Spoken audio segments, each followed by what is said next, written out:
ሰቆቃዊ ኤርምያስ ምዕራፍ 4 አሌፍ ወርቁ እንዴት ደበሰ! ጥሩ ወርቅ እንዴት ተለወጠ! የመቅደሱ ድንጋዮች በጎዳና ሁሉ ራስ ተበተኑ። ቤት ጥሩ ወርቅ የሚመስሉ የከበሩ የጽዮን ልጆች የሸክላ ሠሪ እጅ እንደ ሠራው እንደ ሸክላ ዕቃ እንዴት ተቈጠሩ! ጋሜል ቀበሮች እንኳ ጡታቸውን ገልጠው ግልገላቸውን አጠቡ። የወገኔ ልጅ ግን እንደ ምድረ በዳ ሰጐን ጨካኝ ሆነች። ዳሌጥ ጡት የሚጠባው የሕፃን ምላስ ከጥም የተነሣ ወደ ትናጋው ተጣበቀ። ሕፃናት እንጀራ ለመኑ፣ የሚቈርስላቸውም የለም። ሄ የጣፈጠ ነገር ይበሉ የነበሩ በመንገድ ጠፉ። በቀይ ግምጃ ያደጉ የነበሩ የፍግ ክምር አቀፉ። ዋው የማንም እጅ ሳይወድቅባት ድንገት ከተገለበጠች ከሰዶም ኃጢአት ይልቅ የወገኔ ሴት ልጅ ኃጢአት በዛች።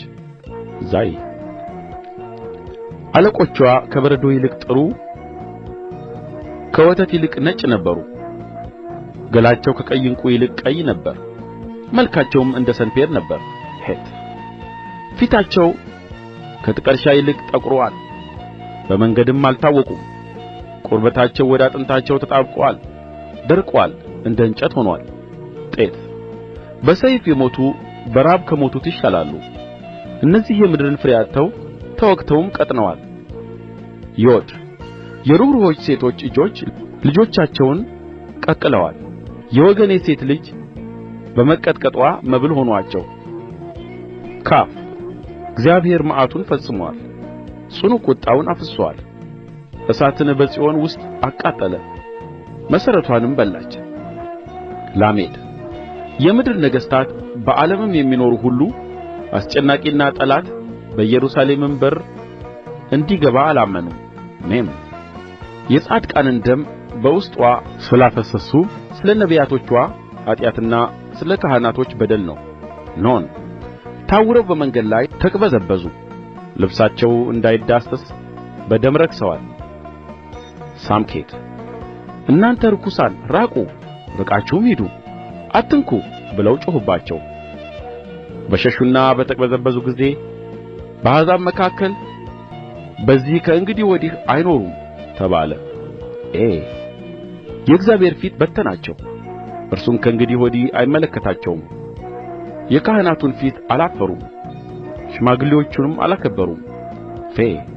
ዓይናችን ወደ ከንቱ ረዳታችንን ገና ሲመለከት ጠፍቶአል።